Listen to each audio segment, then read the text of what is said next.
Hold on to your butts. Hang on, we're in for some chops. You keep using that word. I don't think it means what you think it means.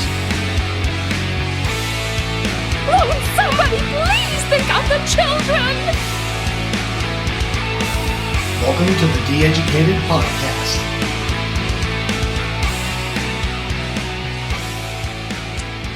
Hey everybody, welcome to DeEducated. This is episode 2. My name is Chris. I'm Mark, and I got 99 problems, and cheese isn't one of them. Did you think of that, or did that just come off the top of your head? Partially kind of came off the top of my head. I really like cheese. Shalom. We are also joined. We're also joined by Kevin, who is joining us for our main topic tonight on all things related to ideology, politics in America. So welcome, Kevin. We're going to be doing a lot more talking with you later. He's already drinking, so that's usually a good sign of where we're going to end up by the end of the podcast. We also probably should mention that Mark somehow has donned some sort of luminescent shirt that also has a photo of him on it. I have just reached a higher plane of existence. That's the problem that you're having right now. What you're seeing is the glowing beauty and of my Zen bullshit. That's right. I will say, Mark, that the one thing I missed, because I tuned in for part of last week you were wearing your Make Toast Not War shirt, and that was a much shirt. Right? Yeah. Like your official shirt. Last week you were also on a tablet instead of a specific IP or a specific web camera, and somehow your video was better last week. Not much, because our video was pretty bad last week. You guys may notice that we're not on what were we on? We were on Skype last week, and we're not on Skype this week. We're on Zoom this week. It'll definitely be better this time. And you know what? We're just getting better every single episode, and that's all right. That really matters, right? I'm also not in my normal location. It was only episode 2, so I don't have a normal location yet. But I'm actually in a nondescript area, nondisclosed area. Where I'm staying with hunkering down. A friend of mine in his basement recording right now. I think you just saw him walk by. I'm sure you're going to hear all kinds of noise coming from my microphone throughout this, and it's just the way that it is. Some things in life we just have to accept. Hey, let's move on with the show. Sure, what do you say? Yeah, that sounds great. So I think we're going to talk about kind of our week, what we've been up to. What'd you do this week? Yeah, so honestly, I haven't had a chance to go out shooting in a few days, a few weeks, I guess now. With all the craziness going on with the Order in Council, I'm a little tepid to take some of my rifles out, and then we've had nothing but crazy wind storms and raining, and it's not gone well. So I haven't gone out shooting, but I've been training like mad in Muay Thai, Brazilian Jiu-Jitsu, really pushing hard in Muay Thai recently, because we finally got some people back that we can train with in our space. That background's amazing, that we can actually train with in our space. So I basically spent most of my week in martial arts just trying to make sure I got my conditioning back, working the heavy bags. We're not quite there yet where we're able to do full pad work with folks, but it's good. And other than that, literally just been working and trying to survive the crazy weather we've been having. It's you might think, you might think that the climate's changing or something. I don't know. It's super weird. And how about you? What was your week like? Well, I'm trying to actually remember my week. I'm really bad for this. I should probably keep a journal. Write that down. I need a diary. Dear diary, today. I don't actually know what I did this week. What is today? Is today Friday? Today is Friday all day. Well, I worked a lot, and that's probably why I can never remember my week, because I like everybody. How was your week? And I'm like, well, I did this at work, and I did that at work, and I did this at work, and you don't fucking care about that. Yeah. So what else did I do? I ate some food and I breathed, and I actually did make it out to the range. Now that I think about it, what were you doing out there? was Monday or Tuesday I made it out there, and I was just working on my my old hunting rifle because I can't take my new hunting rifle because the government has deemed it illegal. So I was just firing a couple of test rounds through that, reload rounds, make sure everything's still looking good.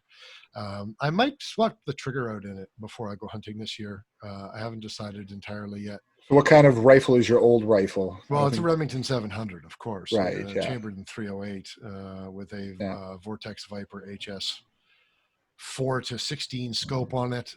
It's got a Magpul Hunter stock on it because that, if you have a Remington 700 now, I think you have to have a. It's like a rule. Stock. Either an MDT or a Hunter stock. You have to have one of the two. I think if you're a little bit more poor, you have the Hunter stock. Right. Which I am, so it works well. I still have awesome. a crappy VTR barrel on it. It's not actually it's not crappy. I've shot that thing out to about close to 1,000 meters. Well, and now that you've learned its quirks, right, with that barrel specifically, Well, and it works for now. It's not worth replacing the barrel at this point, but it's heavy, and not only is it heavy, but it's front heavy. Right. And so it's why that's why I spent over $3,000 building a Stag 10. Yeah. Because it's not heavy. But it's illegal. Well, now it is. Now it is, right? Somebody should have told my ass before I spent over $3,000 on it. Like this is the fundamental problem with this shit, right? Is like people have thousands of dollars into rifles and just fuck you. Well, never mind that. They're banning stupid shit now. So the RCMP, two super popular shotguns in Canada and this isn't my opinion. I'm taking this from the people from Slamfire Radio. I don't know if you listen to their podcast or not, but I listen to it all the time. And they were talking about this just on yesterday, actually, on their episode. Super popular for especially 3-gun in Canada right now, or at least in Western Canada, is the Typhoon F12 and the Derya Mark 12 semi-automatic shotguns. And they're ergonomically built and somewhat resemble the AR-15 platform. And they're a magazine-fed 12-gauge shotgun, semi-automatic. And they're super popular because they work really well for that sport. Okay. But they didn't. But they didn't ban any guns that are used in sport, Chris. What are you talking about? Well, according to Bill Blair, anyway. But anyway, so I think last week or maybe the week before, they changed the FRT, the firearms reference table, as it relates to the Typhoon F12, and the RCMP made it prohibited. Didn't tell anybody, just quietly made it prohibited. So then, apparently, across Canada, right after the F12 was banned, over 500 Derya Mark 12s were sold in like a week, which for Canada is a lot. Yeah. And then just a couple of days ago, they banned the Derya Mark 12. So there's like 500 people across Canada that just bought. I think that's like depending on which one you get, because there's different Cerakote colors and stuff. But I think it's like $1,200 to $1,600 for that shotgun. Right. And people just bought it to own it for a week. Yeah. Like it's absolutely insane, and there's just no consideration for this. And you and I have kind of harped on this subject a lot, but it's definitely impacting real people spending money on real things, and it is impacting sports, and it is impacting hunting, which they said in every which way, we are not impacting hunting and sport guns. Nobody. I'll talk about that in a couple of minutes about Blair as well and his lies. Kevin, you wanted to say something? Yeah, I just want to ask you a quick question, because obviously, I'm actually almost 1,000 miles, exactly 1,000 miles south, and I'm probably not as looped in as I should be on this. My understanding is that is there a grandfather clause built in so that if you bought the Derya Mark 12 before it got added to the FTR, that you can keep it? They haven't decided yet. We don't know. The federal government announced the possibility of both a buyback and a grandfather clause, and they seem to be like, no, we're not going to do grandfather now. Now we're going to do buyback. But then everybody talks about how much a buyback is going to cost, so they kind of stop talking about that too. And the answer is we don't know. There's supposed to be a 2-year amnesty. I'm by no means advocating this. I'm just perhaps seeing what's coming, is I foresee a lot of tragic boating accidents. Oh man, Mike from Canmore is going to lose so many guns. And frankly, I think you're right with a lot of that. I think there are a lot of people who are just so absolutely fed up that if there is a buyback, I think a lot of people are going to, and I'm not going to do this. I mean, I'm a small business owner. I'm involved in the community. I can't afford to do this kind of shit. That's right. Unfortunately, because if I wasn't, I might consider it, but I am, so I can't. But I think a lot of people are just going to, dump their guns in Cosmoline and bury them in a field somewhere. I think it's actually going to happen. Like I think it's just actually going to happen. I agree. Yeah. Agreed. And so that kind of leads me into our world news. Human beings, we can kill each other with or without guns. We're really good at it. Obviously, guns are far more effective.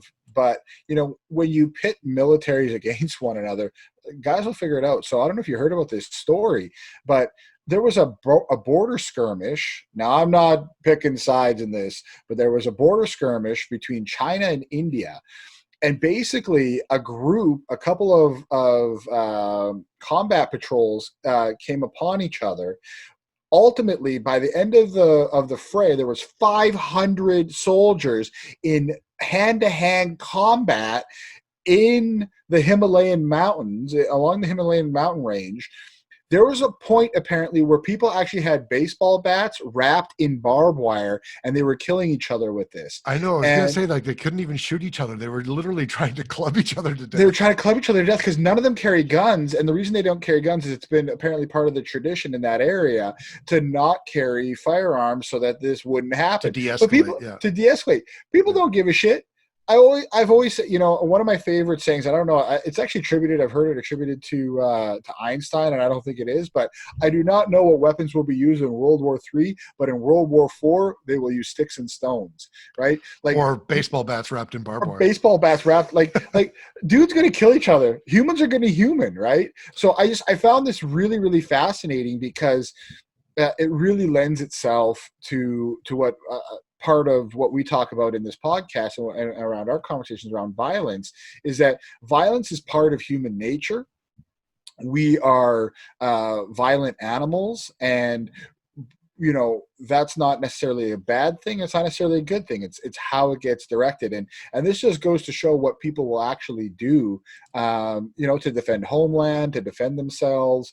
So apparently 20 Jawans, so that's Indian troopers, lost their lives. And they're saying about 50 to 60 Chinese troopers lost their lives. They say most of it, right? It looks like the opening scene of season 1 of Vikings. Well, the morbid part of me, right? That morbid part of me is like, man, I would have loved to see the video to that. Just these two, but it would be horrible. If it were fake, I would love to see the video. Right, exactly. Because it's real. Like, I would, if I were, it would have been more humane if they had been shot.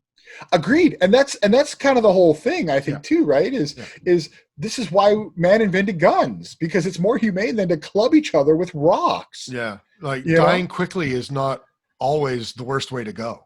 Yeah. But anyway, so this is further down the news list, but I'm going to mention it now just because it kind of goes into exactly how you were saying, or what you were talking about with this one. And that's, you're talking about human beings are violent and they'll find violence. And one of the big arguments with gun control, especially in Canada, is the whole argument around more guns equals more death, less guns equals less death. Well, there's never really been, like, there's always been evidence, but it's always been kind of like anecdotal evidence that kind of refutes that. And there's actually been a published peer-reviewed study specifically about Canada that was just recently, and by recently, I think it was published yesterday. It was published. And the title here is Effective Firearms Legislation on Suicide and Homicide in Canada from 1981 to 2016. So it seems to focus mostly on the relationship of at least as far as suicide is concerned, the relationship of hanging suicides versus firearm suicides. And then on homicide, and then male and female as well. And then on homicides, it's talking about the relationship between non-firearm homicides and firearm homicides.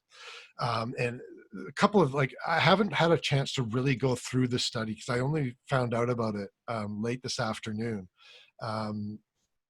But just looking at it very preliminarily, and we'll put the link to it in the show notes so people can see it, but there is a negligible effect on the availability of firearms, or at least in gun control, that has had a negligible effect on both suicide and on homicide. And what this study seems to be showing, and this is only one study, I'll admit that, but what it seems to, the results of the study seem to be showing is that when firearms are not available, suicide rates do not go down.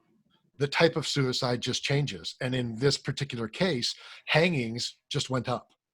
Right. So people just didn't just not commit suicide because a firearm wasn't available to them. The incidence of hanging suicides just increased. Right. And in regards to firearms, you look at, and this has been used by the anti-gun lobby lately, is that since gun control came in heavily, firearm homicides have decreased. Mm-hmm. And this study is actually showing that, well, yeah, dumbass, since 1980s, or since the 1980s, homicides, period, have been decreasing. Right, yeah. And firearm homicides have decreased in lockstep pretty much with the overall decrease in homicide. So gun control, according to this, had absolutely no effect on the reduction in homicides because there was no dramatic decrease of firearm homicides in relation to overall homicides, and both dropped in lockstep with each other. So it's interesting, finally a study is done, and this is only one study, but finally a study is done. And lo and behold, it shows what anecdotal evidence has been saying for decades. Right. Well, and that there's going to be now a push to be like, man, well, we ain't going to fund that shit anymore, and I think that's going to be on, different groups to continue down this path of research. I think that's going to happen, ATIP requests have skyrocketed in the last 10 to 15 years. Yeah. And organizations and individuals are more invested in getting this information themselves. For sure. And I think just to kind of put a cherry on it, this also really proves what we've been talking about for years, that we have a mental health crisis, we don't have a gun crisis, right? And I think that's really fundamentally it, is that we're not taking care of people who are in that place that want to commit suicide, and people will find a way. Humans are going to human, right? The only issue with that is that it's when you start looking at the mental health side, it's easy. Oh, mental health. Well, what is that? It's a very complicated issue. Of course. And that's why politicians don't want to touch it, because it's hard. A, it's multifaceted. B, it's complicated. Whereas firearms, they're one fucking thing. And they're simple. People don't understand them. The vast majority of people don't understand them, right? Well, they don't want to think about it either. Right. And so I think you and I would both agree that Bill Blair is a piece of shit. And one of the guys I want to talk about who's also a piece of shit is John Bolton. So for those of you who don't know who he is, Kevin starts laughing. I got nothing other to say about the guy other than he's a piece of shit. Right? Like there's no other way to put it. So he basically, he was in the Trump administration, and he essentially, for lack of a better term, it was the architect of the Iraq invasion, I would say, right? And so he was part of the Trump administration and got fired. And he was a little bit of kind of news. He's in the news cycle every so often. He likes to be a talking head, and he'll come on and be like, we're going to do the Libya model on North Korea. And then North Korea is like, yeah, so this whole deal with Trump, get the fuck out. And for those of you who don't know what the Libya model is, basically what the Libya model is the Americans will go to a dictator and say, hey, Mr. Dictator, you give us your weapons of mass destruction and we promise not to invade. Thank you. Now we invade and kill you, right? And so all the what? Iraq, right? Iraq's another example. And so all these, and I'm not defending the horrific behavior of these despots, but this isn't how you deal with them, because now they're never going to fucking trust you, right? So anyway, so John Bolton got fired for his idiocy around North Korea, and so he now came out with a memoir. Touting the bad, the how bad Donald Trump is and all this, and all of these fucking leftists, friggin' Democrats are just eating this up, and I'm just like, you guys are literally supporting the guy who was the main architect of the Iraq War. People have got no memory of the absolute shitstorm. This guy is easily responsible. Him, Donald Rumsfeld, and Dick Cheney are easily responsible for the vast majority of the deaths that happened in Iraq and Afghanistan and the surge. And now people are like, oh, John Bolton, he's such a good guy, and let's listen to what he has to say about Orange Man bad. It's repugnant. You have absolutely no morality, none whatsoever, if you support anything that John Bolton has to say. I don't give a shit if he's talking bad about friggin' cannibal baby eaters. He is worse than them. So I'm going to, and this might be a first in my life, I'm going to defend the left, or at least one person on the left. Okay. I can't remember who wrote it, but there's an op-ed in the New York Times today that was like, no, don't listen to John Bolton. He's not a victim. Like, stop it. So there's at least one leftist out there who agrees. Yeah, and I actually linked to it. There's an article on The Intercept that was kind of similar. They're like, so guys, remember, war criminal, like, don't listen to him. Yeah, the title that you linked to in the show notes is John Bolton is telling the truth, but let's not forget his horrible, dangerous career. Right, exactly. So, like, yeah, he's a piece of shit. Since we're on the topic of pieces of shit, and when you mentioned him really quickly, so I'll just mention him again. Bill Blair, the Minister of Public Safety, he, for weeks and weeks since the OIC, has been swearing up and down, left, right, center, and sideways, literally just lying in these committees. You can't say he's lying in Parliament, because Parliament isn't being held. It's all parliamentarians, but they're just friggin' committees right now. And it's we're not, like you mentioned before, none of these things will affect hunters. None of it affects sport shooters. Well, in response to a question, and I can't remember if it was a question from Glenn Motz or from Pierre Poilievre or another MP, just one of the MPs that's been grilling him lately, he flat out said that the AR-15 and many rifles like it have been used in multiple mass shootings in Canada. And I just want to know which mass shooting the AR-15 has been used in Canada. It's just an absolute lie, flat out lie.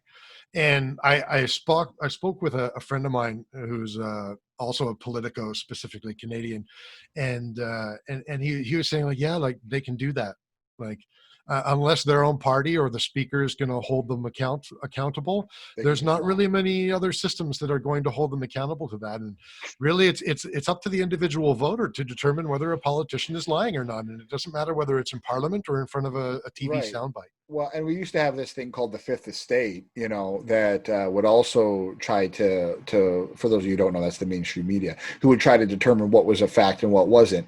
But they don't care. They do one of two things. They either just report what was said, right? Like, where we live, our press here is just, it's basically non-existent. Like, somebody will put out a press release, they'll type it up and they put it up. And I get it. Like, journalists, they're overworked, they're underpaid, right? So on and so forth. But our Fifth Estate in this country has completely failed all of the citizens. They basically now just, whatever is said, they just simply repeat it. And there's just no questioning. There's no trying to get to the bottom of it. There's no actual, like, they're trying to show facts or reality, you know. And what's worse is he'll get away with this. For sure. The same thing happened when he was pushing Bill C-71. He came up with the statistics that more than 50% of crime guns in Canada are traced to domestic sources. And by the time the ATIP request or the RCMP fulfilled the ATIP request, it was too late. Bill C-71 was already being debated in the Senate, and it had been passed in Parliament. The same thing will happen here. By the time it comes out, if it even does come out, of how he's lying about this shit, it'll be too late. Yeah. But anyway, let's move on. Let's spend less time on Bill Blair. For sure. So do you want to talk a little bit about the debate? I didn't get a chance to really watch it. I only got to touch pieces of it. You know, the conservative leadership debate. And let me say, first of all, like, I am not a card-carrying member of the Conservative Party. I'm not a card-carrying member of any party. And it was really kind of a dull-ass debate. I watched the English debate. Apparently the French debate was absolutely a joke, because 2 of the 4 candidates don't even speak English. Apparently, I don't know if it was Leslyn Lewis or Derek Sloan, apparently got their notes mixed up and answered the wrong question and didn't realize they were answering the wrong question in French because they don't speak French. Oh my God, that's funny. But the English debate was basically everybody saying the same thing in a slightly different way, and ragging on Trudeau. So pretty basically just the Conservative Party of Canada. It was a very dull debate, in my opinion. I mean, can I quickly ask you guys, sure, how do you feel about the crop of candidates? Because I know, and I'm wrong about everything, and I have been, like, since Brexit. I've been wrong about everything since. But I immediately, when Scheer announced he was stepping down, I was like tooting the Rona Ambrose horn, and was convinced that she was going to be the next leader of the CPC. That is obviously not happening. But well, she decided not to even run. Yeah. How do you guys feel about the current crop? Like, again, me being 1,000 miles south and not as looped in as it should be. Derek Sloan, absolute fucking douchebag.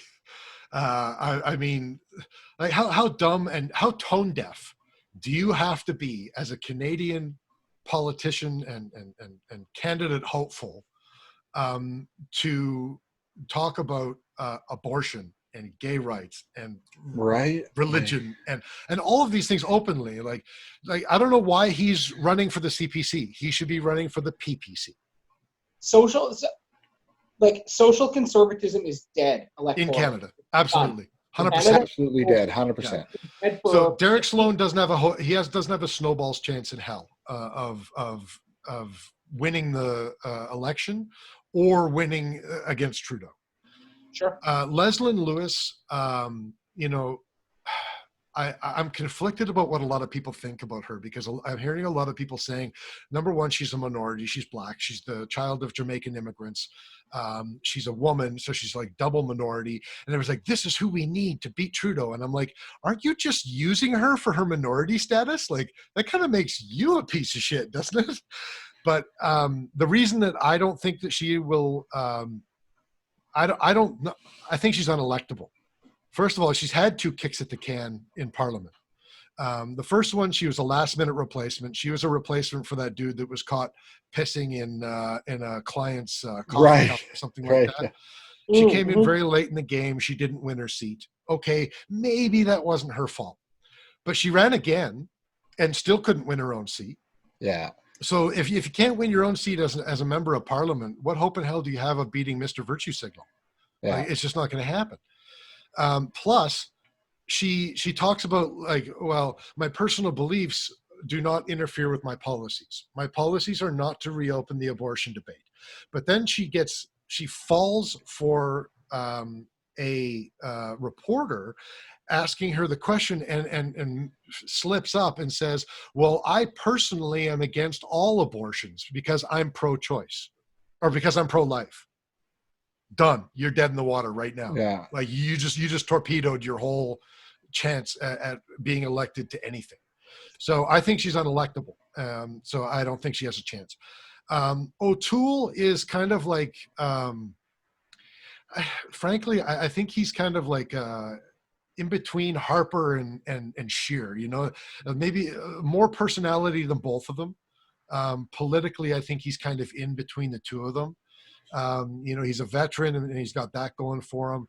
But in his policy, he has faith-based policy. Nobody's getting elected in Canada with faith-based policy. Like, it's just not going to happen.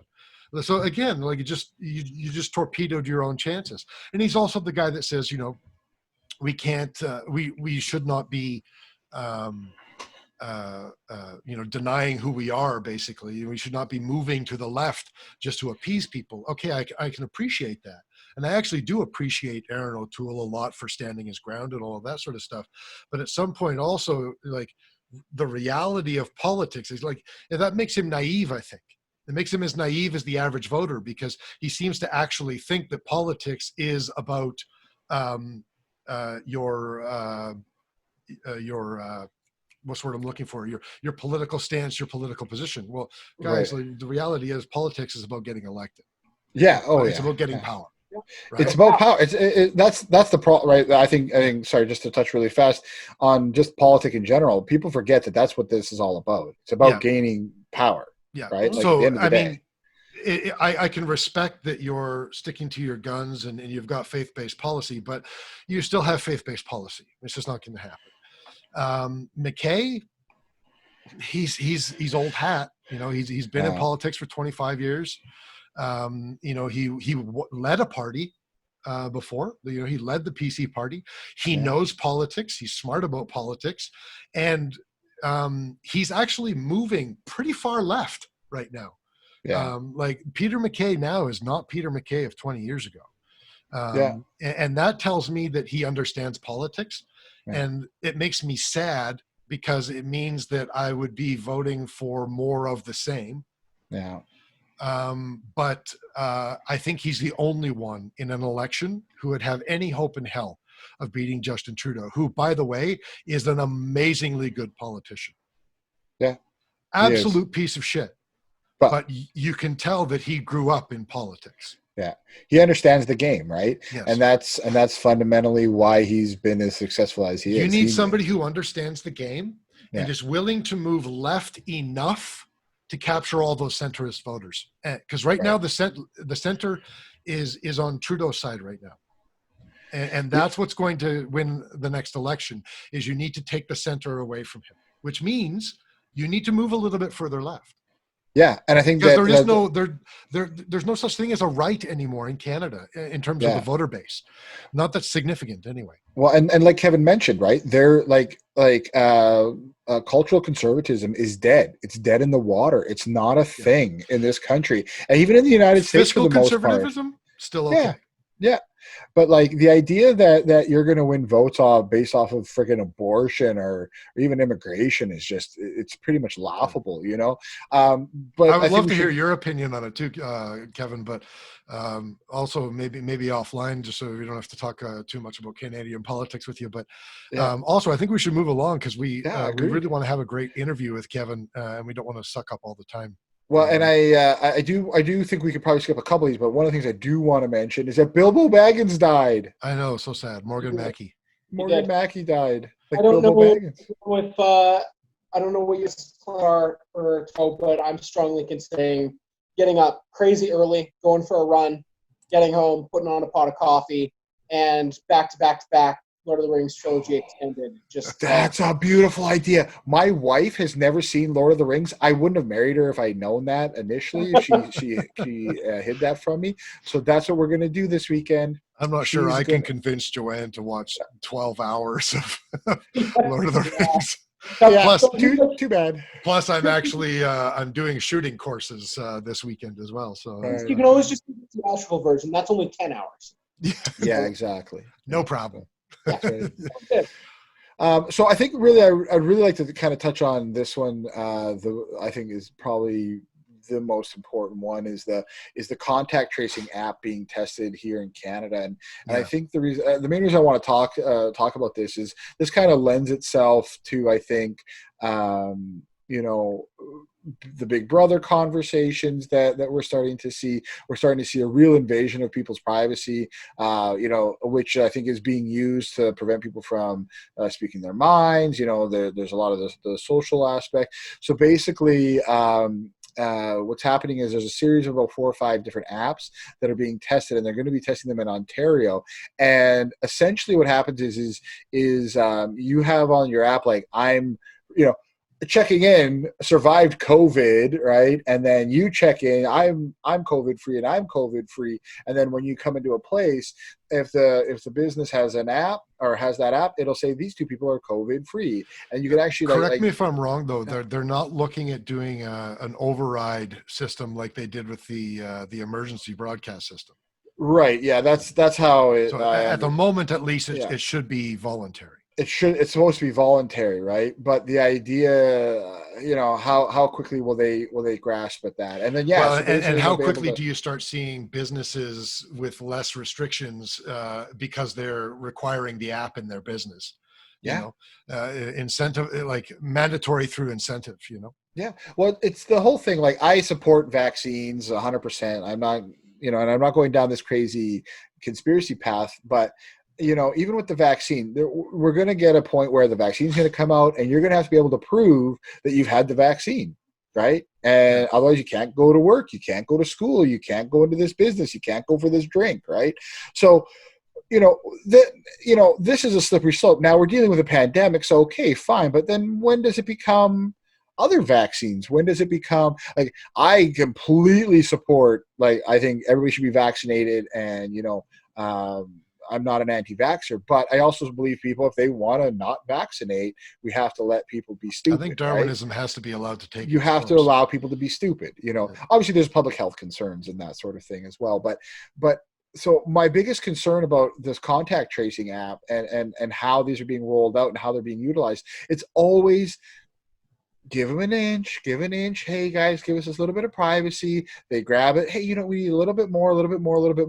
And then we find out 10 years from now, which it won't even be 10 years, that they've been downloading all the information and tracking you in every possible way, which they're already doing. But our current government has definitely proven that they're willing to take that mile. Right.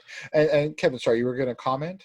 I was just going to say, it already is in certain instances you have to prove vaccination. So when I came to Colorado in the fall of 2018, I had to be able to prove that I had my measles, mumps, rubella vaccination. Right. Yeah. Right. I could come to see you. So yeah, that's fair. Yeah. Yeah. So it's not like there's not precedent for this. Yeah, there are instances already where, like, you've got to be able to, like, show the mark of the beast on your arm to get in the door. Yeah, but there's all sorts of interesting things that might be coming down the pipe. So I think with that said, we should really get on to our interview with Kevin. He's been waiting patiently by and having a whole bunch of drinks. So we want him to be able to not slur his words. So main topic. Okay, let's start this off. So we are interviewing today Kevin Winterhalt. We're going to be discussing a variety of different topics, primarily around ideologies. And I've kind of known Kevin now. How long have we known each other? About 5-ish years, 6-ish years, I think we met? 5 or 6 years for sure. I was thinking about that the other day. It's not, but I think it's somewhere between, like, maybe 6-7 years. 6-7 years. And I've had plenty of beers with you. We've had plenty of great conversations. We've played Dungeons and Dragons together. So you can't ever go wrong if you play Dungeons and Dragons together with a guy. So I reached out to Kevin because we're here at DeEducated. We're always trying to learn new things. And so Kevin, I'm going to get you to tell me a little bit about who you are, what you are, and where you're going to school, and basically what brought you down to Colorado. Okay, well, the Coles Notes is I'm based off what I heard last week, like both of you, Canadian Prairies, born and raised. For me, it was small town Saskatchewan, Unity, 2 hours west of Saskatoon. And then like a good adult, I screwed around after high school for years, doing nothing useful other than drinking and playing Dungeons and Dragons, basically. So you did one useful thing. Exactly. And then I decided I was sick of that and decided to go to who go back to university. So I went to the U of S and did an undergraduate honors degree in history there. And now I'm in Boulder, Colorado, at University of Colorado, doing my PhD in American history. Looks like, and anybody who does the dissertation knows that it changes 8,000 times before the end. But it looks like the dissertation is going to be focused on Canada and the United States and how they used professional sports to export culture and globalization during the Cold War. That's pretty fascinating. So the idea of like baseball or like the Russia versus U.S. hockey, that sort of thing. Yeah, and in the Canadian context, specifically the 1972 summit series between Canada and the Soviet Red Army. Oh, that's super cool. Yeah, I've been looking at it. It's been written on, but only in like popular literature. A Canadian journalist wrote on it, but nobody's actually tackled it from inside the academy. So it looks like that might be an in for me when it comes time to write the dissertation, and it'll give me an excuse to come back to Canada to do some research. Awesome. That's super fantastic. I see that you're drinking a beer there. Is that a Canadian strength or more of an American watery? So the craft beer game down here is pretty tight. This is I don't know if you can see it, the New Belgium Voodoo Ranger. It's 7.5% ABV. Nice, so it's got a bit of kick to it, but it's that nice like hazy style of IPA that's gotten really popular in the last year. Yeah. So the Americans are actually starting to drink alcohol properly, it sounds like. So it only took them, to rule the world. No, it's bad. All they really did was ruin Canadian beer when they bought all the Canadian breweries. Yeah. So nice. Beer, there'd be no beer at all. That's fantastic. So what made you want to study the United States, get interested in it? Like, what was it that really kind of twinged you or tweaked you to go that way? Yeah, I think there were two major factors. One of them, and this is kind of surprising because it's the University of Saskatchewan, dead center of the Canadian prairies, but the history department at the U of S has just like an exceptional group of Americanists, like historians who are studying the United States, and they run the gamut from Martha Smith does a lot of Cold War environment stuff. Jeff Kunfer is one of the more famous environmental historians kicking around, and then there's Benjamin Hoy, Frank Cush, and a few others. And so they do such a brilliant job of teaching and mentoring students that it makes it pretty easy for people to get into the study of U.S. history. There's a group of friends that I graduated with at the U of S over the space of 24 months. And virtually everybody went to grad school. 5 of the 6 are in PhD programs. And 4 of the 5 who went on to the PhD are Americanists. So the U of S as recently has produced some American historians. Wow. Why is that? Why is the Saskatchewan University? It's a great question. The U of S, the department in general is a really good department. It's one of the better ones in Canada, but they do a couple of things really, really well. Environmental history, they've got a ton of good environmental historians there, and American history. They do those 2 things exceptionally well. I probably have a better U.S. history background than a lot of my peers here at CU Boulder who, went through the U.S. university system. Yeah, I think, and of course, there's always that running joke here in Canada that Canadians know more about Americans than Americans know about America, right? So the other part is just, and the realities of the world. Yeah. I bet I would hazard a guess that every history department in Canada offers a decent amount of American content. But right. I'll go out on a limb and say that the inverse of that is not true in the United States. I highly doubt very many American history departments are teaching a considerable amount of Canadian content. And then again, that's just, big brother. Yeah. When you're the 800-pound gorilla, right? So, I think we should just kind of jump right into this. So, one of the big things that we've been discussing on the podcast, and I think we're seeing it all over the place, is really ideology, and specifically political ideologies. And that was one of the reasons I wanted to bring you on is because of your knowledge and your understanding of history and of politics. That what is, like, when we talk ideology, because you hear the word getting bantered around all the time from people, right? He's a leftist, he's a centrist, he's this, he's that. I love to just rag on commies all day long, right? Are they people? Like, that's kind of the thing. So, so really, you want to, we really want to understand, like, what is a political ideology, and how would you define it? Sure. I like to start. I kind of I have to agree with you. Anybody left of Obama is kind of a communist to me. So, but I'm only half kidding when I say that. This was a question. Wait a minute. Follow-up question: is Trudeau left or right of Obama? That's a great question. Because in some ways, I think honestly, socially, in some ways, I'd put him left of Obama. But in other ways, actually, geez, I'm gonna have to come back to that. He might actually be left of Obama.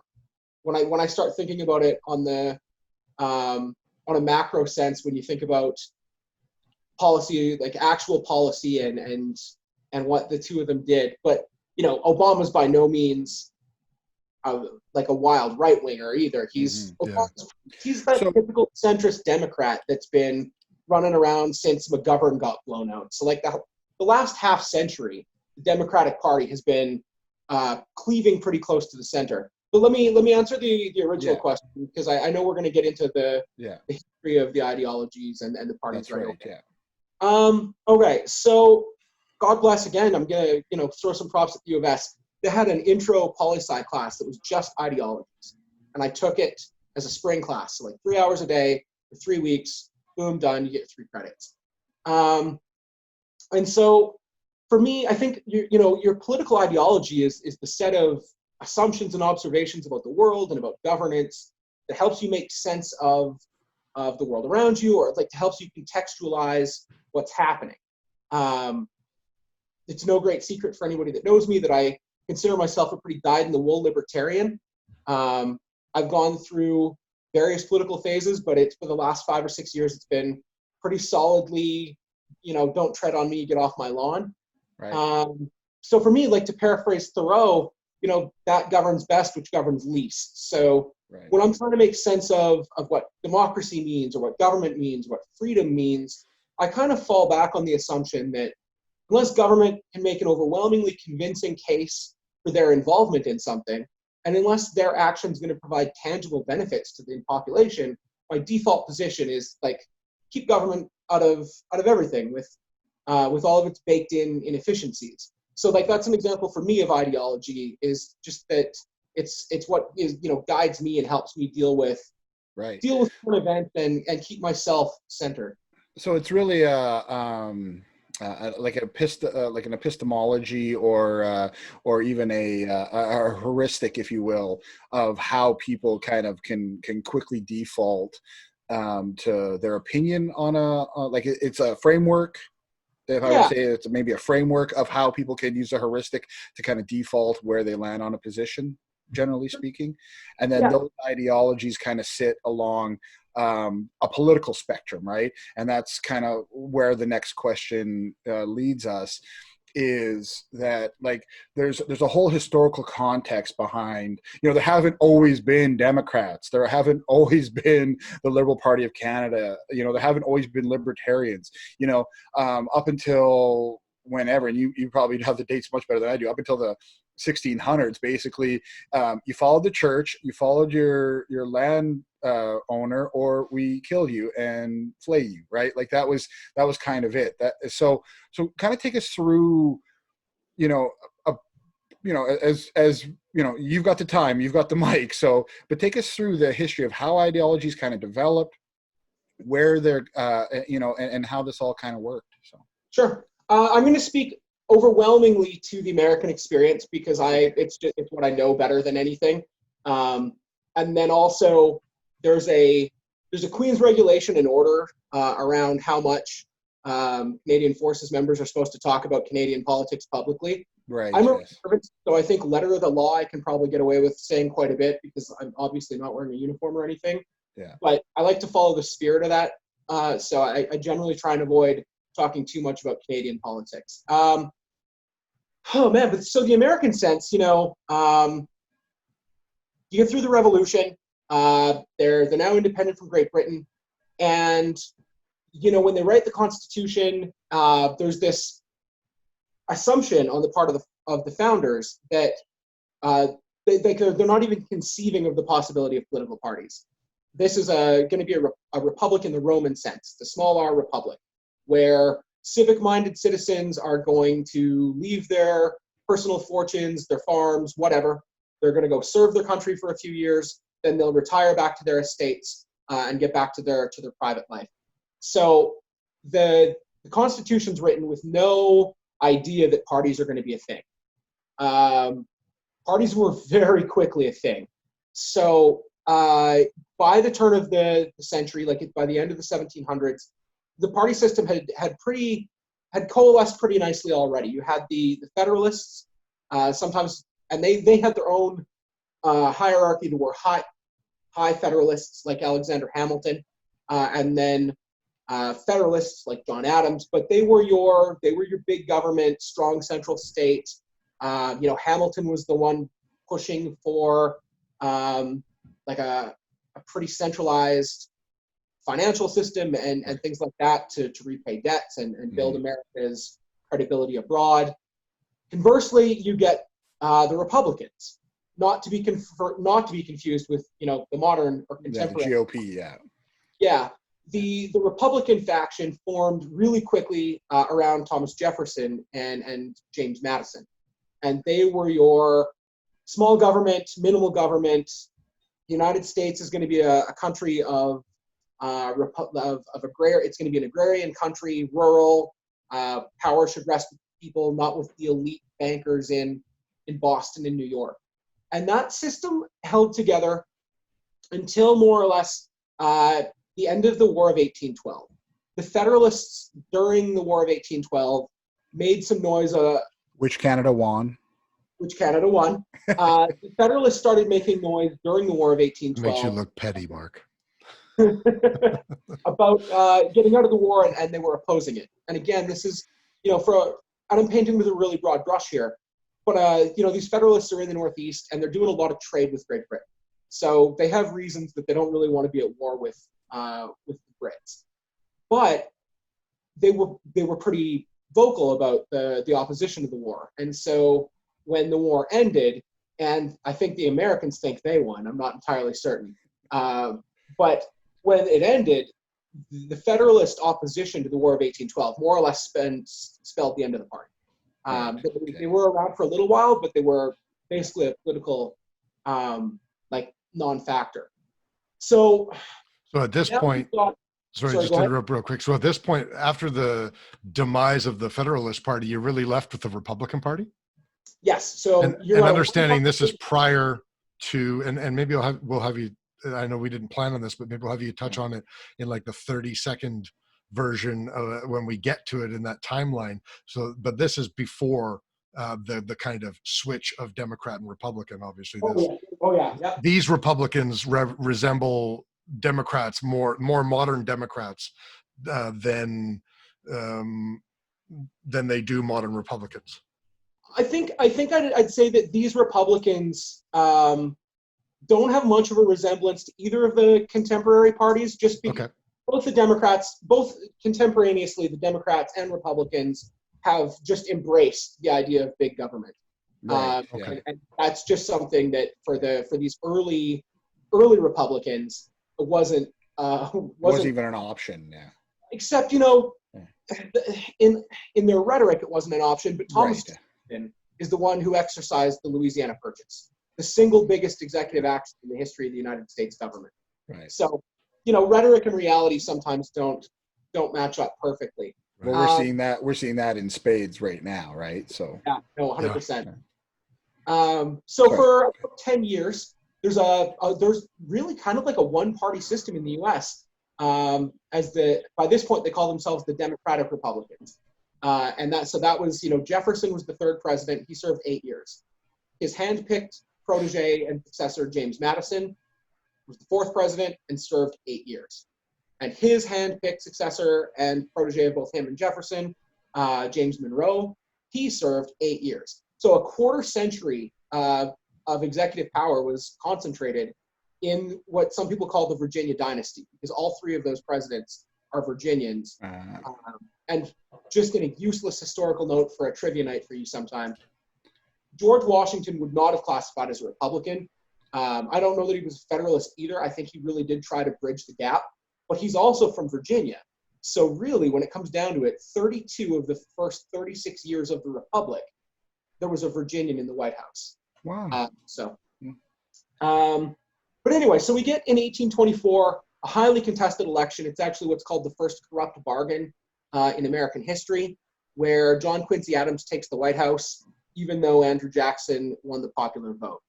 And at that point, that Democratic-Republican monopoly starts to fall apart. And for the next 35 years, the Democrats are there the whole time, but you see new parties like the Whigs, the Know Nothings, into the 1850s. Now, the GOP, the modern Republican Party, forms in the 1850s. And I believe, if I'm remembering my history right, they ran their first candidate for president in 1856. Obviously, in 1860, Abraham Lincoln went to the White House. Right, yeah. Because so Lincoln it would be classified as like a modern Republican, or he's from that party, right? Yeah, 100%. Yeah. Technically, he is a part of the same presidential lineage as George W. Bush, Ronald Reagan, Richard Nixon, Donald Trump. Just let that sink in for people, right? Let's let that sink in. And this is what we're going to talk about the term. Yeah, exactly. But so that same two-party system still exists 160 years later, which is crazy. That first two-party system only lasted about 25 years. And then the Democratic-Republican monopoly fell apart in the space of another 10. Then you get 35 years of the Democrats fighting off every new party that comes up. But for 160 years, it's been the Republicans and the Democrats. We've seen some prominent third parties. Teddy Roosevelt with the Bull Moose Party back in 1912. Yeah. Who was it? Wallace. George Wallace in 1968 ran as a third party. And then Ross Perot. Yeah. Right. So it happens, but for the most part, it really has been a Democrat versus Republican thing for over 150 years. So if we bring this back to modern day and kind of start relating that brief history into the development of ideologies and what sort of ideologies are prevalent in American politics today, how do we categorize that? Okay, so now let's talk modern. Yeah. So there was other stuff that happened between Abe Lincoln and the 1930s, but in the interest of being, somewhat, pandemics, wars, all that good stuff for sure. Yeah. Spanish flus, lots of war. Yeah. So, the 1930s, FDR takes the White House, and he kind of forms this New Deal coalition that brought together Democrats, it brought together liberal Republicans, and the New Deal coalition held up really well for 30 some years. But, and I think this is going to be pretty pertinent to, what we're seeing over the last few weeks with protests in the United States, and today is Juneteenth. In the 1960s, Lyndon B. Johnson passes the Civil Rights Act and a Voting Rights Act. And at that point, Southern Democrats deserted the Democratic Party, virtually en masse. The Solid South moves to the Republican Party, and since then, we've mostly seen the South go solidly Republican. So this is what they refer to as the Southern strategy, right? It failed. When when people are making reference to the Southern strategy around the GOP, this is what they're referring to, is this idea of them just saying nuts to everything else. We're just going to completely take over, ignore Chris's background. We're going to completely take over the South, and we're just going to focus there, right? To kind of win, because they started to play the game with the Electoral College, that sort of thing. Is that correct? Yeah, well, I mean, it's correct, and it's not 100% correct, because some of these Republican election victories are landslides. Like one of the great things of Nixon in '72 with Watergate is that that was a, I don't even know the word I'm looking for, a landslide. It was a wipeout. It was like just a devastating victory. Same thing with some of Reagan's victories. So the Republicans did a decent job of still appealing to a large part of the country for a good portion of the modern era. It is now, when we get into 2000 with Bush v. Gore, and then 2016, where now we're starting to see a smaller electoral fortress. Sorry, Kevin, before you get there, can we just take just one quick step back? Because I really want people to understand this left-right dichotomy of like ideology with the parties kind of mounted on top, or I guess the left-right paradigm on top of the parties, and how we've received this switching in the 1960s. And just a little bit, if you can talk a little bit about how that occurred and kind of what that actually means. Because I think a lot of times right now we hear people say, well, this party's left, that party's right, and like I know that it's referencing the left and right from the French assemblies and all of that, but the actual like more like the ideology and like what's sitting on top of that those parties or what those parties are following, if you could. Sorry. So, and this is this is tricky, because for the vast majority of the 20th century, both the Democratic Party and the Republican Party had their own conservative and liberal wings in each party. Right. You would see liberal Republicans, you would see conservative Democrats, and that held true for a very long time. I'm not an expert in modern American politics, right.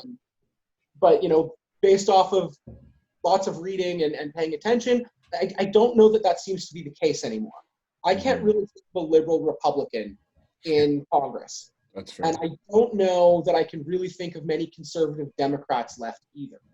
To be fair, if we were doing this as a Venn diagram with the Democratic Party here and the Republican Party here, they'd have like an insane amount of overlap.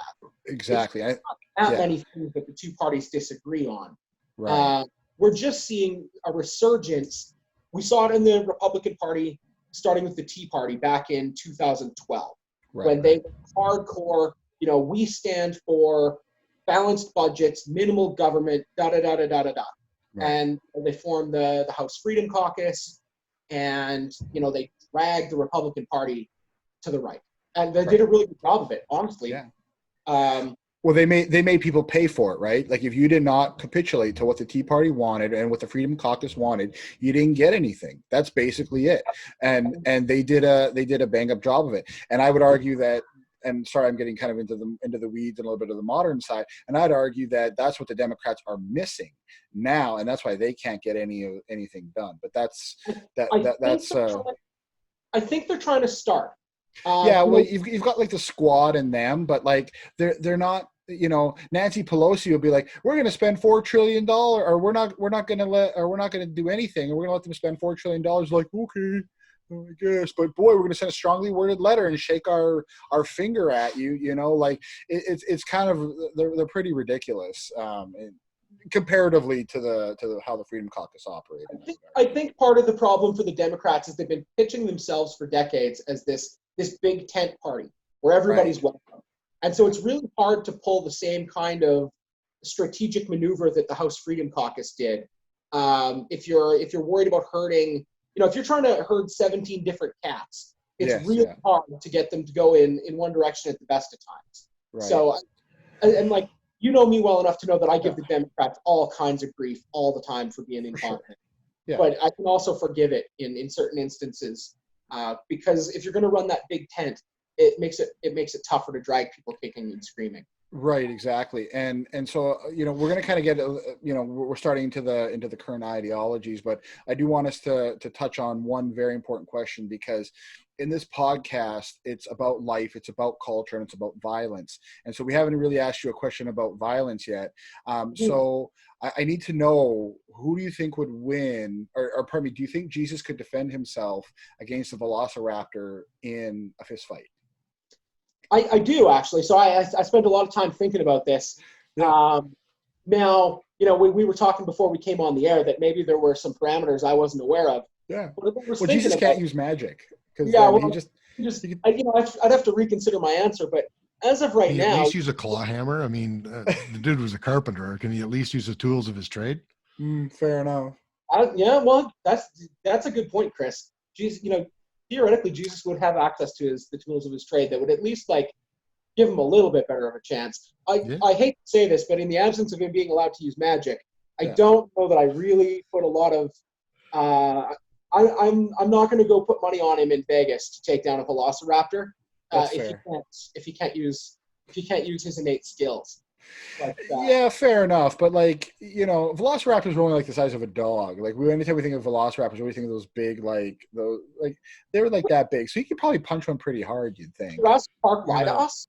Jurassic Park lied to us. And velociraptors I'm going to see at this point in the conversation, I'm going to when I'm editing this, I'm just going to CGI a big hook coming in and just pulling Mark off the screen or something. But yes, I had to ask that question because it's one of those important questions. It also allows us to get a little bit of brevity. We're not just talking about politics, we're talking about philosophy too. That's right. It allows us to have a little bit of brevity in such a heavy topic. So I think that's important because you know what? To quote a great man, Van Wilder, you can't take life too seriously because you won't make it out alive. I thought you were going to quote me. No, you're not a great man. You're barely a man on half the time. So. And back to politics. Back to politics. So now that we just took our commercial break about Jesus fighting a velociraptor, so we're in this current political climate, right?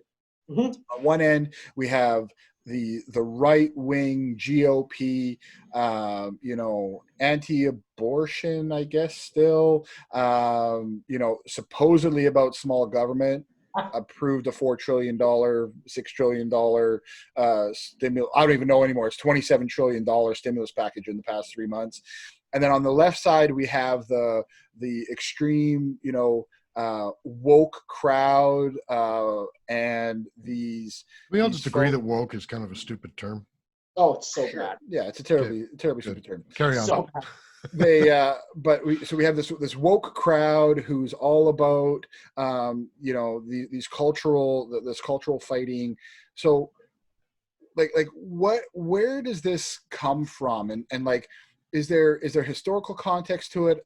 Is this something that because there is a lot of philosophy around the left and Foucault and all this sort of stuff, and on the right you've got Ayn Rand and all these other different influences. Is this something that is it the academics that are pushing these ideologies out onto these different groups?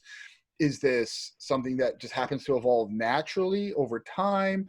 What is it? The arc of history always swings to justice, that sort of thing. I think that was the king that said that. Right. Yeah. So is this is this man-made, or is this evolution? Is it a combination? What do you think?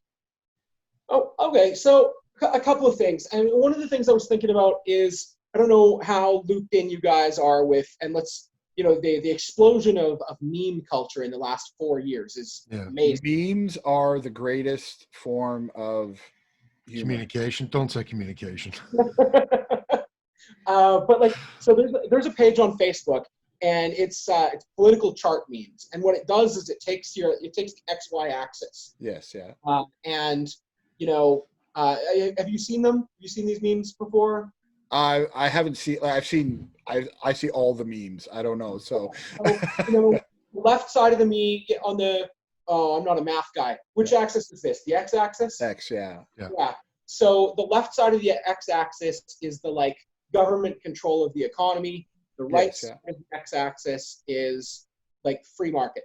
That's And right. then the top of the y-axis is Authoritarianism, and then liberalism. The y-axis is like not anarchy, but you Yeah, know, I think we all took the test that tells us where we are on that diagram. Right. It was the same test that has told us what type of lizard we would be.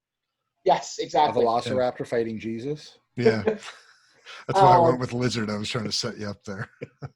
So I think one thing that more and more people are starting to understand, especially in younger demographics who are more looped in on social media and are getting hammered with memes 24/7, is that I think maybe they're starting to reject the left-right binary and understand that it's more complex. But that might just be wishful thinking on my part. To answer your main question on whether or not ideology is pushed on people or whether it evolves, I think there are influences that from early on in people's lives affect their political ideologies. Think of your family, or think of people. I guarantee everybody right here knows at least one person who, when you ask them, you know, why do you vote for X party? Their answer is like, well, my parents voted for them, and my grandparents voted for them, and my great-great-grandparents voted for them. So kind of like religion then. Yeah, a little bit. So I do think that there's an aspect of it where it's ingrained into people, but I think it also evolves naturally. And this is anecdotal, but yeah, I've got a friend here at CU doing PhD in history with me who grew up in the deep South. Is one of the more like liberal progressive people I'm going to say progressive is one of the more progressive people I know, because I do think progressivism and liberalism are two very different things. Agreed, 100%. Those are different ideologies, and you know, I think that's one of the biggest things that we're running into today up here in Canada is, you know, you have the Liberal Party of Canada. They're a progressive party. They're not a liberal party. Like, the idea that they're liberal is beyond laughable. Look at what they did with just gun control in and of itself, right? That shows you that they're progressives. They're not liberal, right?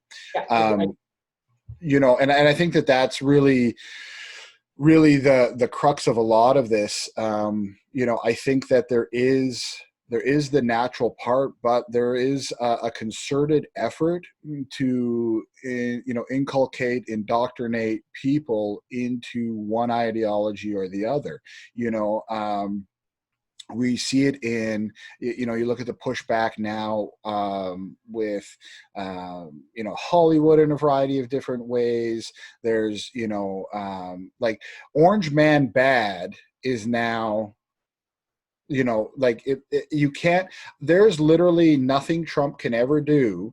And I think he's a repugnant piece of shit personally, but like, even when he was trying to stop North Korea from going to war with South Korea and all of that, people gave him shit because it was just a matter of pure ideology now, right? And so I think what's happening is that this they've injected these ideologies into the young people, into some of these generations of you know, academics, to try to push so hard against, you know, the left and the right, and you do see it on the right as well, right? You know, the talking points come down from on high. Fox News reads them out, and then they go through all the different affiliates, right? So I think that, you know, and you know, jump in here at any time, but I think that what we're really Hold seeing... on, Mark. Can I stop you just for a sec? Sure. Sorry. Did you just compare the educational system to the news conglomerates? Yeah, pretty much. Okay, carry on. You don't think so? I don't know. I mean, you're right in that like Fox News and all of their affiliates and everything. You know, I forget what's his name that owns Fox. Rupert Murdoch. Yeah, Murdoch. Yeah. Like that whole thing. Like you're right. I mean, that's a great example of the right wing, like the hard right. And I think you're right in saying that a lot of universities, the education system seems to be going further and further and further and further and further and falling off the ledge. Yeah, they're the ones pushing the progressive agenda. Yeah, but I don't know whether, you were talking about two different periods in life that they're really influencing things too. I mean, is Fox News really influencing elementary and high school kids? No, but see, this is the thing, is that as we get older, people become more conservative. And so what I would argue is that early on, the young people are getting the inculcation of the progressive agenda. I can still hear you guys. I just need a little bit more brain juice to keep going. So keep talking. For sure. Do it. So I think what's happening is that you have the inculcation of the left in the school system, whether that's, elementary all the way up into post-secondary. And then you have the conservatives. They know that they're going to get at those people at some point, right? I see what you're saying. So ultimately what ends up happening is that though there's that group of people who move conservative. I don't know anybody who's 20 years old or who was 20 years old at Occupy, throwing rocks, who hasn't calmed down at least a little bit. So right? what you're talking about is, I'll throw two old adages at you. Number one, don't trust anyone over 30 in practice. And how the hell does this go? Now I'm going to butcher it. I'll try to paraphrase it. If you're a liberal, if you're a young liberal, if you're a young conservative, you don't have a heart.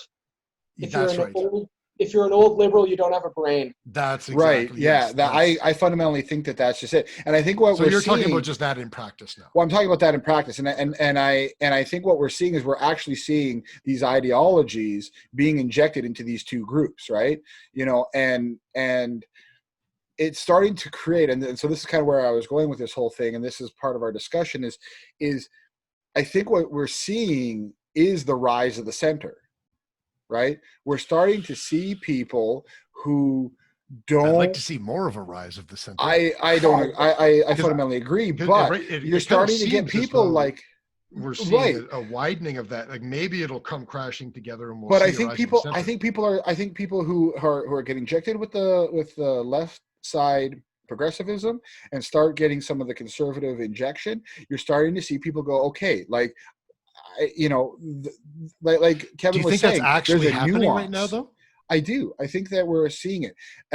We're not necessarily seeing it in the polls, but I think we're seeing it in the pushback that's coming in the culture war right now. Yeah, let me jump in quickly because I've got a list of things listened to you for the last few minutes. For sure.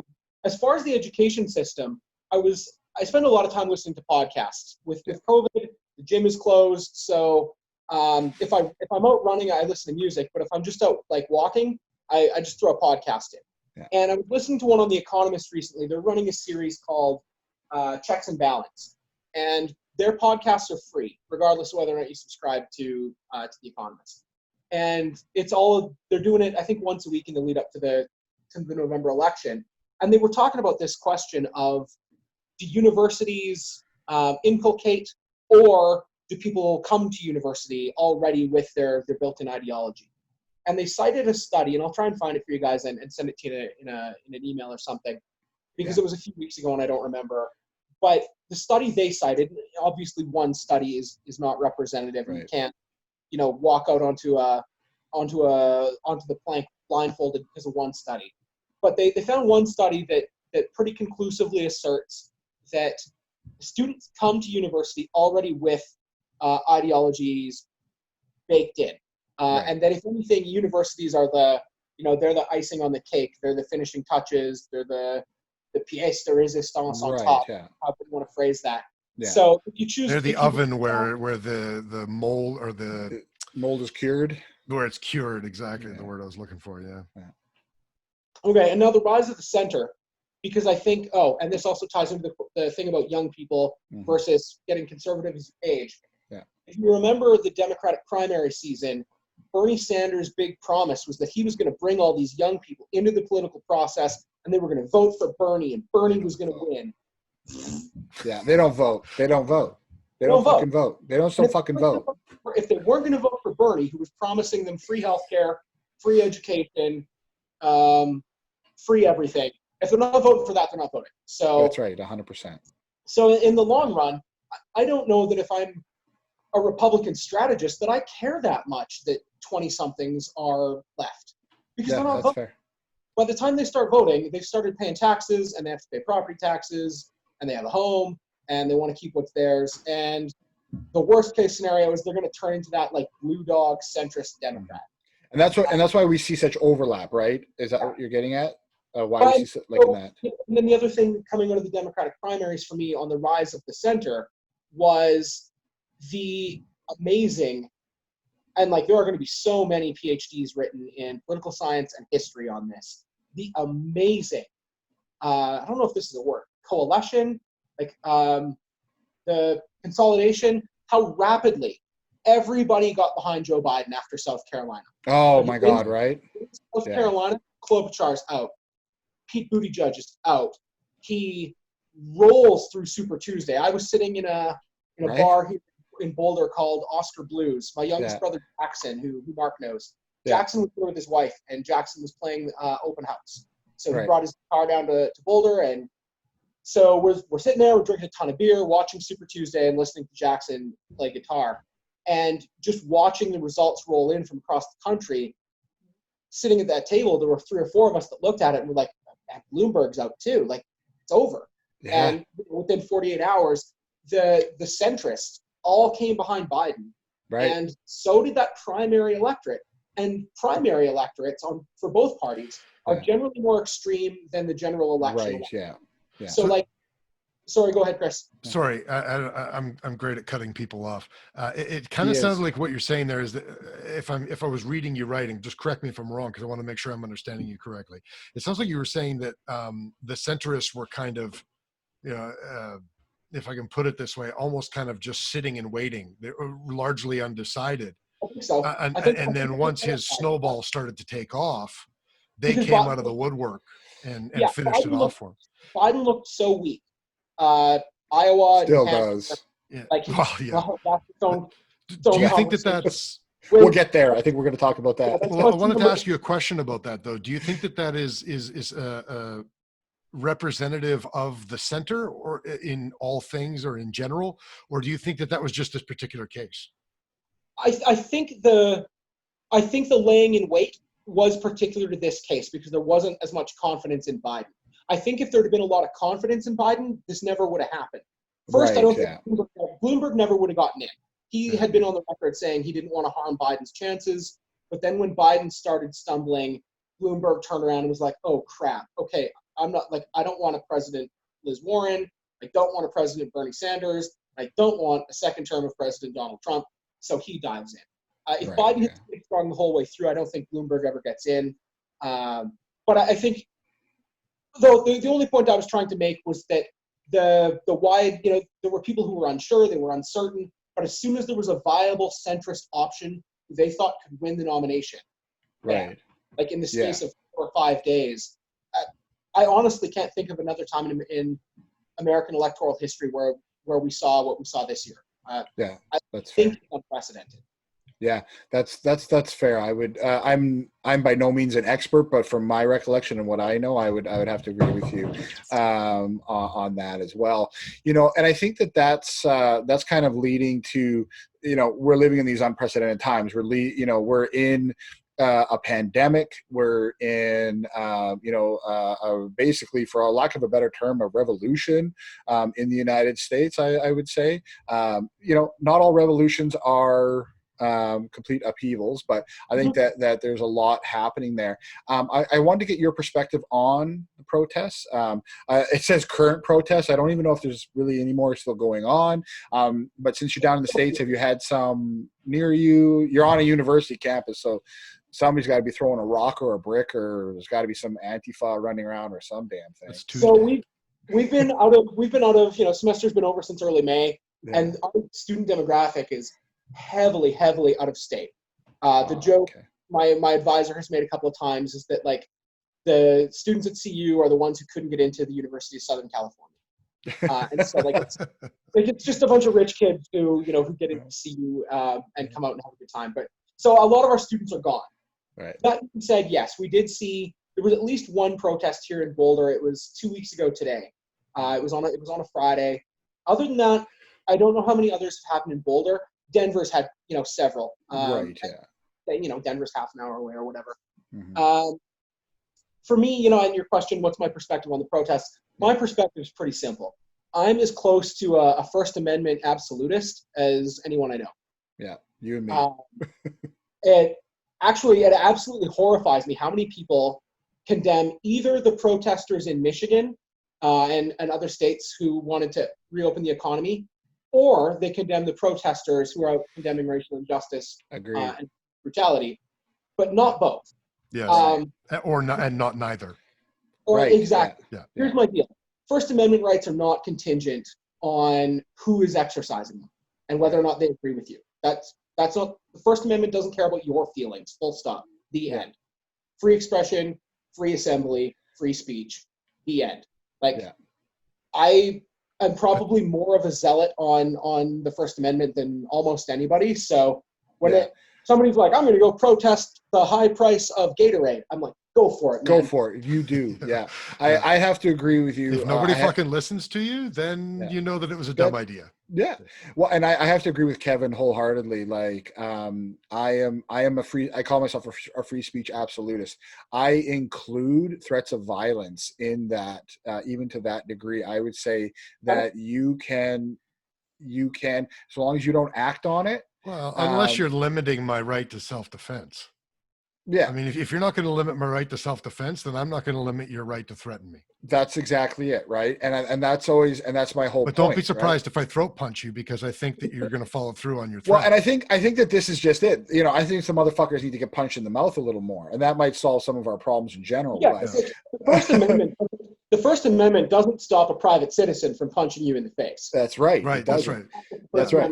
And that's what I'm getting at. And so that's why I'm so adamant about free speech and freedom of expression. On our last episode, I was like, man, let your freak flag fly.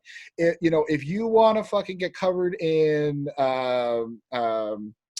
cream corn and get spanked with a wiffle bat, I don't give a fuck. Do whatever you want, right? But I reserve the right to make fun of you for that. But I reserve the right to make fun of you, and I reserve the right to say whatever I want, or eat the cream corn after, or bottle it and sell it because fuck you, capitalism. This is as bad as the Velociraptors. Let's bring this back. But no, and I think that's a great perspective, and I think the way people spoke about the Michigan protesters, this is something I really have to touch on, is what I interacted with a lot of Canadians about this, and they're like, look at these fools with their guns and this and that. And I said, you're telling somebody who's received one $1,200 check, the economy's been blown up, they've received one $1,200 check, you're telling them they're not allowed to make a living. What do you think is going to happen?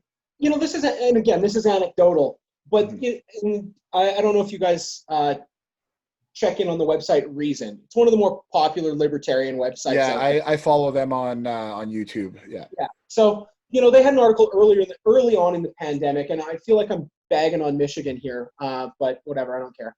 I don't live there.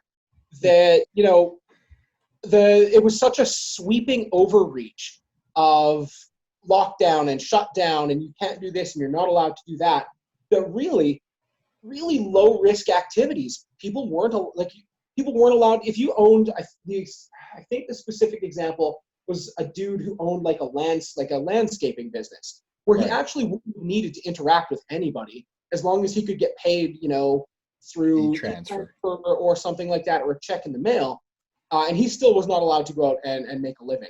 And that was one of the things that really bothered me during the COVID lockdown was the overreach. And I'm the guy who's always terrified about government grasping and then never letting go. And so the one thing I'll say about in politics, the Order in Council, the original Order in Council on guns drove me off the wall. I lost my mind. You weren't the only one. It was done under cover of darkness in the middle of a pandemic. I was furious. And the same thing with a lot of places down here in terms of how governments locked down. do I think that the social distancing message was good and like wear your mask and blah, blah, blah, blah, blah? Sure. Agreed. I think the U.S. is sitting on about 118,000 dead as of today. Yeah. The initial estimates were that if we didn't do anything, there'd be 2 million dead. So I feel like we're doing decent. But I think that the reason behind that is because we did do the social distancing. People were wearing masks, but there was no nuance. Right. It was, you're killing an ant with a sledgehammer. Right. So, but yeah, so I agree. When people were trashing or making fun of these protesters, being, oh, they just want to go get a haircut. Like, no, they don't want their small business that they've owned for 30 years to go bankrupt and lose their life's work. Right. The difference. There are, yes, Karen wants to go get a haircut. I agree. For sure, yeah. So many of those people. But that's only because since she's been stuck at home, she's been seeing all of her memes, and she now knows that her haircut is ridiculous. Exactly. We can only hope. If that haircut goes away, we can only hope. Oh, I hear you. Viewers who have that haircut. We need to bring back the big bangs, the 90s bangs and stuff. No. That has to replace the Karen do. You're so with the protests, and I think this is really to my next question, is, we are very, we're all kind of in agreement that you have the right to protest, right? And you absolutely, BLM, I said on the last podcast, and I still stand by the movement. I fundamentally agree with the protesters. There's systematic racism that needs to be dealt with. And specifically in the United States, there's an interesting part of the 13th Amendment. And I wanted to get your perspective on it and your understanding, because how I've always understood it, and I'll say kind of how I understand it, and you correct me because I'll probably be wrong in 17 different ways, but my understanding is the way the 13th Amendment is written is that it basically says that if you're a prisoner, you're a slave. Yeah, so is that correct? Am I kind of? Yeah, so let me lead off with, I am not an and expert. A little of the history, please. Yeah, so I'm more of a modern Americanist, but I have watched a lot of good documentaries. So, yeah, the 13th Amendment was the first of what we call the Reconstruction Amendments. The 13th, 14th, and 15th Amendments that came around at the end of the Civil War. It abolished slavery, and very crucially here, the Congress that passed it, where the Republican, sometimes called the Radical Republicans, who passed the 13th Amendment, never intended for it to be used the way it has been. But the 13th kind of did leave a loophole around, quote, involuntary servitude as a punishment for a crime, end quote. Right. So, while post-Civil War, Black Americans could no longer be enslaved, they could be forced to work if they were convicted of a crime. Mm-hmm. So what you ended up seeing were many former Confederate states rapidly passing laws that would allow them to arrest and charge Black Americans with minor, trivial offenses. And this is not unique to the 13th Amendment. This is a little bit afield, so I'm not going to spend too much time on it. Yeah. And I'm not a legal expert either, right. But my understanding of the 14th Amendment is that there's kind of an equal protection clause in the 14th Amendment that corporations have been able to use to gain tons of legal protections under the law. And I don't remember the exact timeline of cases. I used it, I did the research and taught it like a year ago to one of my classes. But there's kind of a timeline that goes from the 14th Amendment to the Citizens United case. Right, like there's a point A to point B to point C to point D of jurisprudence that leads from the 14th Amendment to unlimited campaign finance spending during elections. I've got a friend of mine in the program who's a lawyer, and if she watches this and I'm wrong, I'm sure she's going to scream at me, but whatever. That's fantastic. We'll just bring her on. We'll bring her on and she can correct you. Yeah, for sure. Yeah, no, absolutely. Good. So, I just to finish off on the 13th Amendment, because my understanding, you are correct in that, yes, involuntary servitude can be a punishment for a crime. The only thing I would say is Ava DuVernay has a brilliant documentary on Netflix. It's called 13th. Okay. And it is spectacular. It's an hour and a half, and it does a better job than I could ever hope to of really giving you the historiographic and historical roots of how the 13th Amendment's played out. That's fantastic, because that's really, I think, the reason I wanted to touch on this and especially around the protests and kind of what we're seeing is when people say that there isn't an issue, like we all know that black Americans.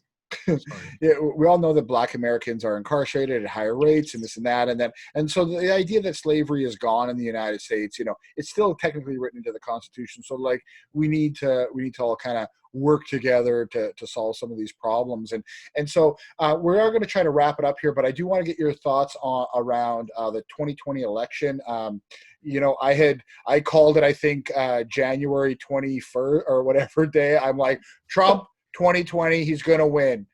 I posted it on Facebook. Why did you sound like Trump when you said that? I don't know. Trump 2020, 2020, he's going to win. He's going to win. Hands down, perfect, beautiful, right? Normal-sized hands. Normal-sized hands. Yeah. And now we're seeing polls. We're seeing some changes. We were just discussing Biden.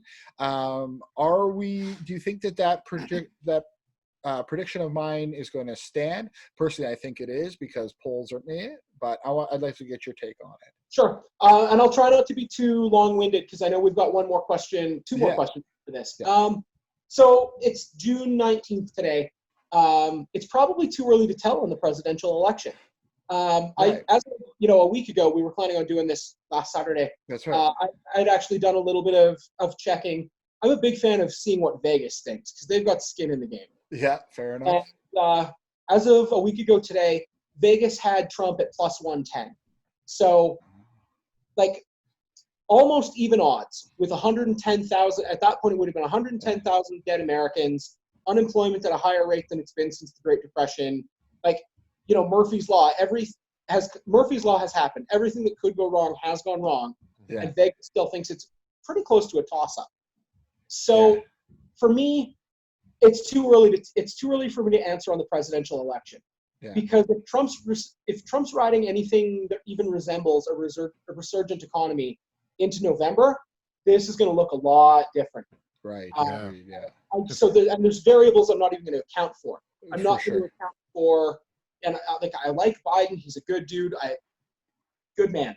But I wouldn't trust him anywhere near a microphone. And at some point, he's going to have 100%. To get me the microphone.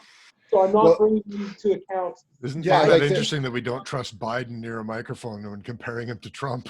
I know, right? That's sad, but you can't. How low can we put the bar for the next election? The Democrats are literally writing articles like, "Look, we're gonna keep Biden in the basement until September, and then we're gonna bring him out. And if there's a second wave, I just need to ask: do you guys remember the good old days when presidents and presidential candidates were great orators like George W. Bush? If you fool me once, you can't get fooled again. You can't get fooled again, right? So very briefly, I think my favorite George W. Bushism was, there are a lot of people out there there are a lot of enemies of America out there who wish her harm, and to that, I wish them the best. What? What? I think that's what you meant. Yeah, I say that I genuinely like George Bush. I think he's another good man. I'll always wonder about the alternate parallel universe where 9/11 never happened. What his presidency would look like. The other thing I want to touch on quickly, so we can get to the rest of these last couple of questions, is: are you guys baseball fans at all? The trend towards analytic statistics in baseball instead of. We're Canadians still living in Canada. Okay, well. I don't run or hit a ball. I don't play team sports. The only thing that mattered in baseball was home runs and runs batted in and batting average, like your old traditional late 19th century statistics. But baseball has really moved towards analytic statistics now, and they can analyze the spin rate on a baseball when it's coming towards home plate, how many revolutions per minute the ball is doing, things like that.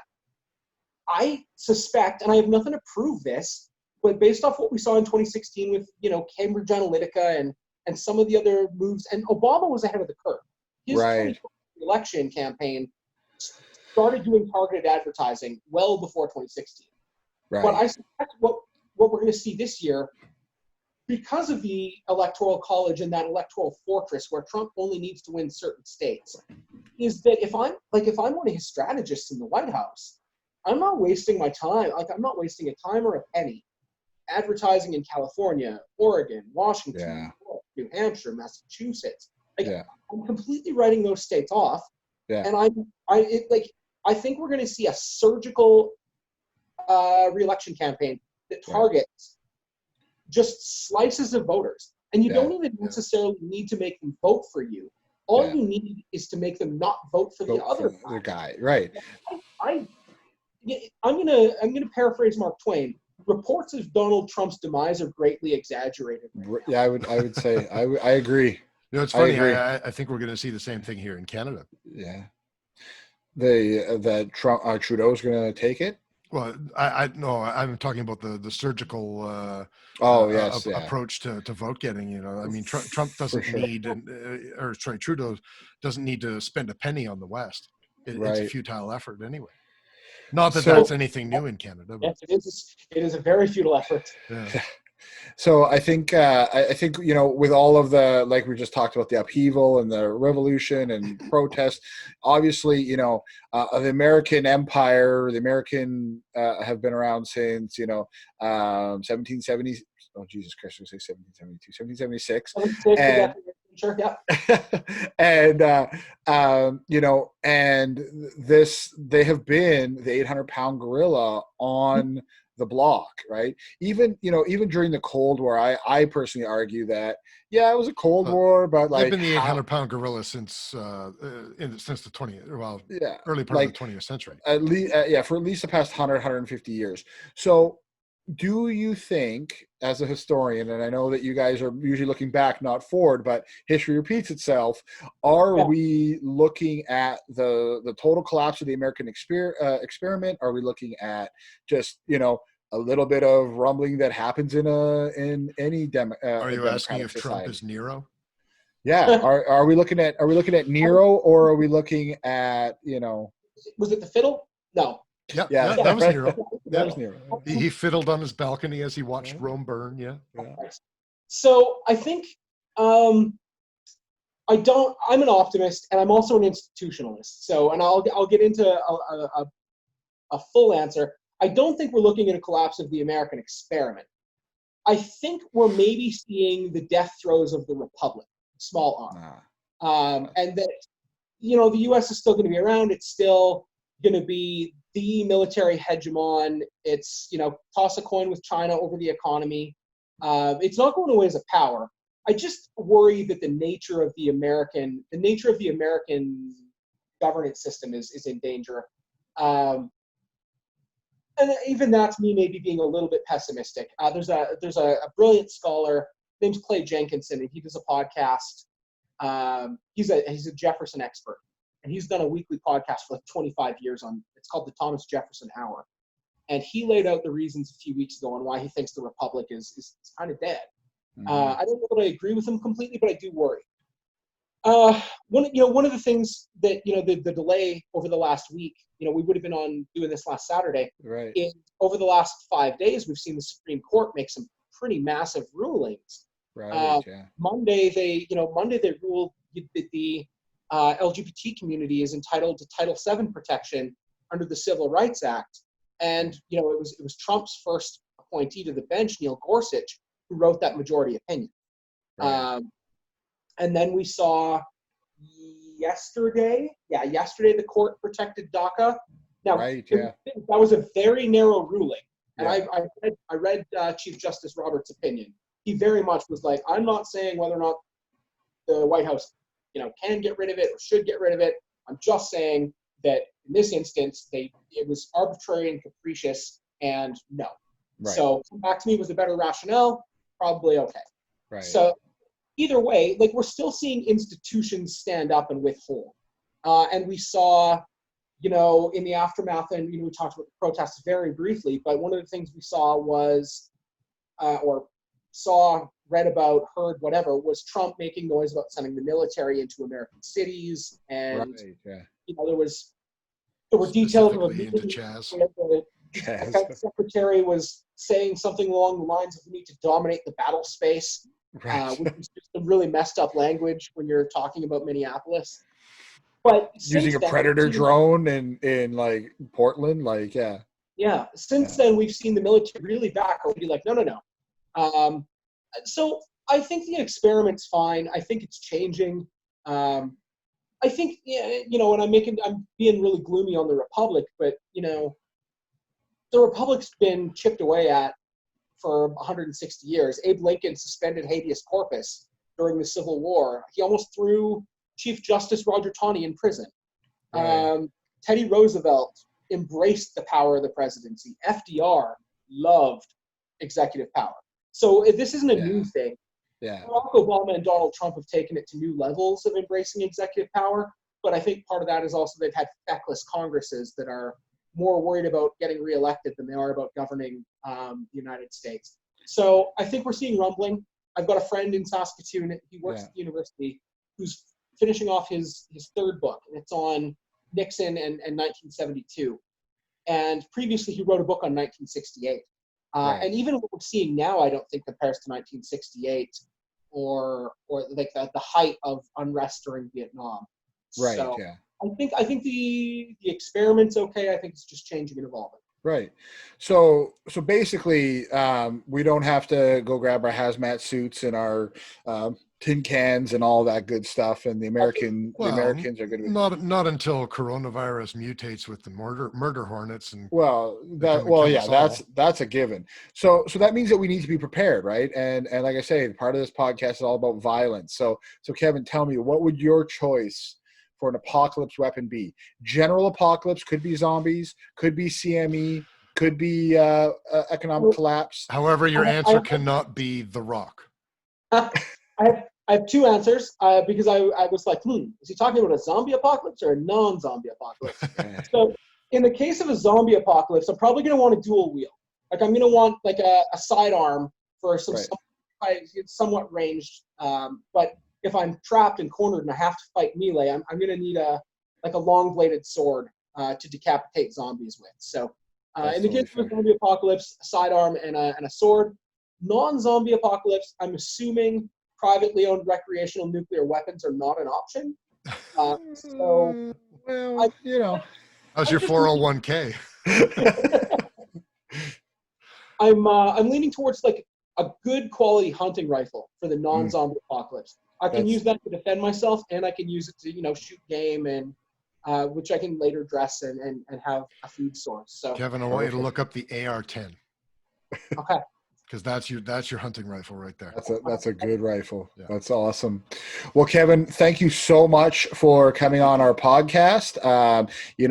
Thank you for re-educating us and de-educating us and helping us understand such a wide a range or a topic that's got so many facets to it. That's going back hundreds of years. We really appreciate it. Apologies for having to change on you last minute last week, thank you so much for coming. You're always welcome back on the show. Really appreciate it.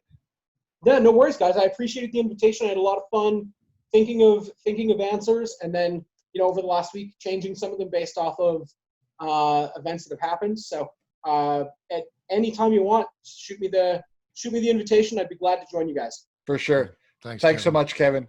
Alrighty. Guys. Yeah, we'll talk to you later. Thanks, Kevin, for being here and talking American politics with us and history. And I actually thought it was a really I think it's fantastic kind of conversation. I hope everybody else enjoyed it too. And if they didn't, well, you're stupid. I can't please everybody. Yeah, you can't please everybody. That's right. Let's wrap this shit up. Mark, who do you want to shout out? I actually want to shout out my sister. She recently got red pilled, as they call it, and it's quite funny because she sends me these random friggin' memes all the time, and then she'll send me like these questions and and I'm using the term red pill as a very broad term. It's everything from the Bilderbergers all the way through to like identity politics, through all this stuff. 6 months ago, a year ago, she would have never even known this stuff. Now she's like going down these rabbit holes of YouTube. So I'm shouting out to her, take a shower, stop watching YouTube, go out in the sun, and you'll be all right. I'll watch the original Matrix movie. Yeah, exactly. Yeah. Well, I'm shouting out Lonnie and James. Lonnie and James both independently sent me a message last week to let me know that they watched our first episode, which means, Mark, we officially have listeners. Boom! Which I shouted out to fans. They're going to be able to say, we knew you guys before you were famous. I know. So it's no longer just mom and mom. It's mom, Lonnie and James. Thanks, guys. Right on. Kevin, did you want to shout anybody out? Yeah, sure. I'll send 2 shout outs. One was to a larger than I expected group of people on social media who were surprisingly excited at the prospect of this podcast. So hopefully I'll help you grow your listener base, and they won't be too pissed at me for misrepresenting anything. And then I guess my second shout out is to you guys. I'm your first guest. Yes, that's right. Like if you make it famous, I get to be like, no, I was first. That's true. Right. That is so true. So, that's right. And we'll shout you back out during the shout out now. Shout you back out. Shout you back out. We get that on a shirt. Yeah. Too funny. But that'll be our first shirt that we sell. Shout you back out. Right on. Hey guys, well, that's pretty much going to do it for episode 2. Hey, you know what? Since we have 2 viewers, if anybody would like to join them, you can get our podcast on Apple Podcasts or your favorite podcast app. You can find us on Facebook at facebook.com/DeEducated. Our website is deeducated.ca. You can also find us on Patreon at patreon.com/DeEducated. Someday we might actually get a little bit of funding for this, which means we'll do more cool shit. Because if you have a little bit of money, then you can spend a little bit of money, and we'll just wait for the day. That'll be quite the shout out. Hey, our first Patreon supporter. Man, I'm gonna I'll find out who that is, and then I will go and I will give them a big hug. We'll blow something up with tannerite. Yes, in their honor. Yes, agreed. Yeah, 100%. We'll blow up a bunch of crap. It'll have to have like glitter and confetti in it. I don't know where we're going to find somewhere where we can do that, but well, I'm sure we can probably track it down. And folks, just remember on our website, again, DeEducated.ca, we do have our blog section, and we do mini pods, because you know what? Reading is for suckers. So we write articles, but then we record them so that you don't even have to listen to them or read them. Also, like, read along while you're listening to it, because I put all the effort of putting these links in, and some of them are just stupid, but some of them are entertaining. So, follow the links at least if you're not going to read it. That's right. Awesome. Well, thank you, everybody. That's all. We will see you guys next time for episode 3 and beyond. Have a great night. Bye.